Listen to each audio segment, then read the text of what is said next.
Hello, welcome to Story Loom, where every twist keeps you hooked. Don't forget to like, share, and subscribe. Now, let's start. The soft chime of the church bells rang across the quiet afternoon, carrying with it an air of joy and celebration.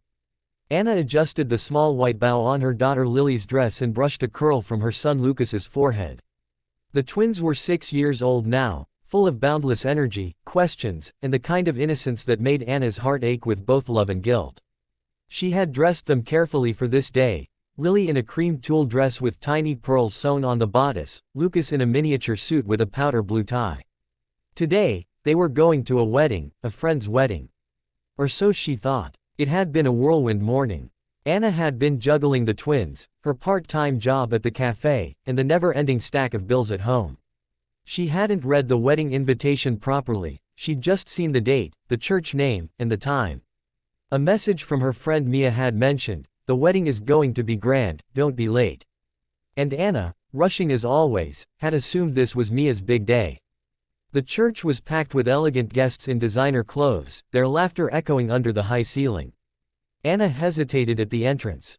Something felt different. This wasn't the kind of simple ceremony she'd imagined for Mia.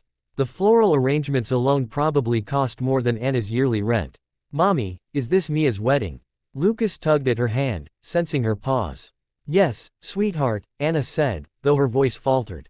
"Let's just sit quietly." The organ music swelled, and everyone turned toward the entrance as the bride began walking down the aisle. Anna's breath caught. This wasn't Mia. The bride was tall, elegant, and breathtaking in a designer gown, her arm linked with her father's. And at the altar, waiting, stood the groom, a man Anna hadn't seen in years but could never forget. Ethan Gray. The name itself was enough to make her heart race and her hands tremble.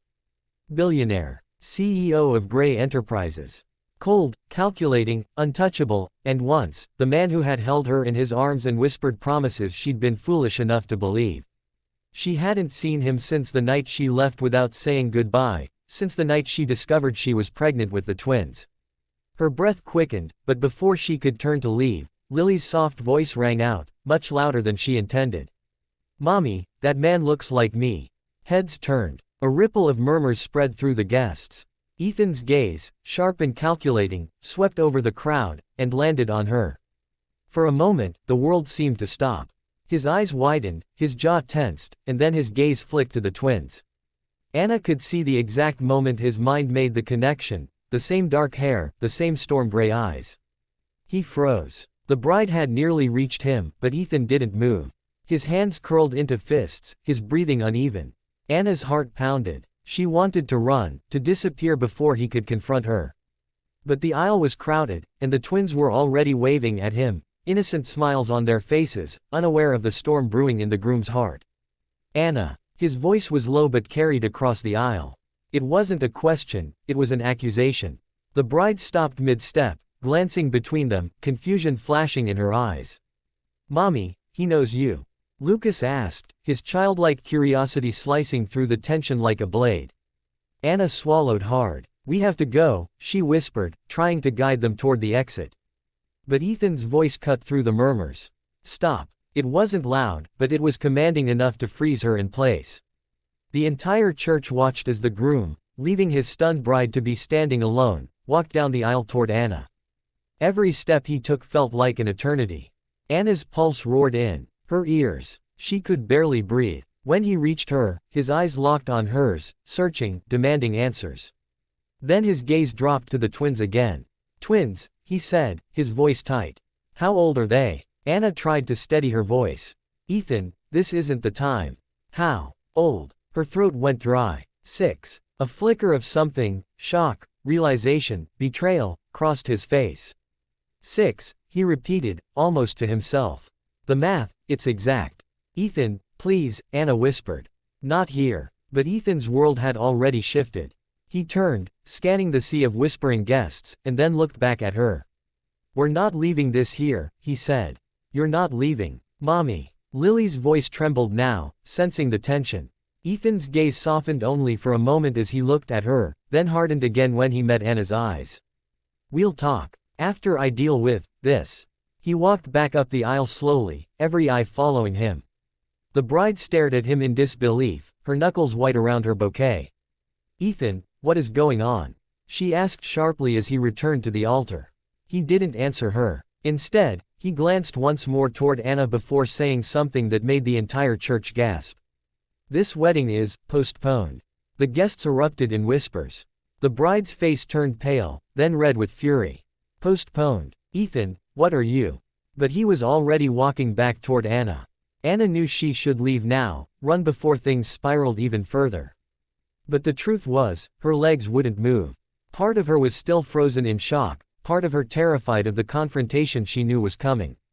When Ethan stopped in front of her again, his voice was lower, almost dangerous. "You disappear for 6 years," he said, "and you show up, with them, on my wedding day." "I didn't mean to," Anna said quickly. "I thought this was someone else's wedding. I didn't know you were." "That's a lie," he cut in, his eyes narrowing. "You knew exactly what you were doing."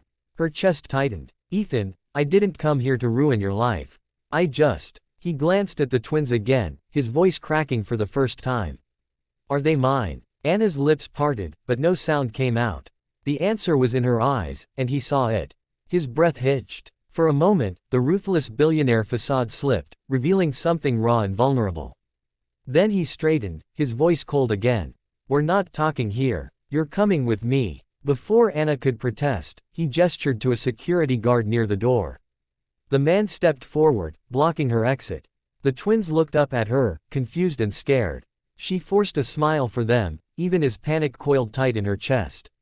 Ethan leaned in just enough for her to hear. "You've kept them from me for 6 years. I don't care what it takes, Anna, I'm not letting you disappear again." And with that, the bells outside tolled once more, their cheerful sound now twisted into something ominous. Anna knew this day had just changed all of their lives forever. The ride from the church to Ethan's penthouse was silent except for the soft hum of the car's engine.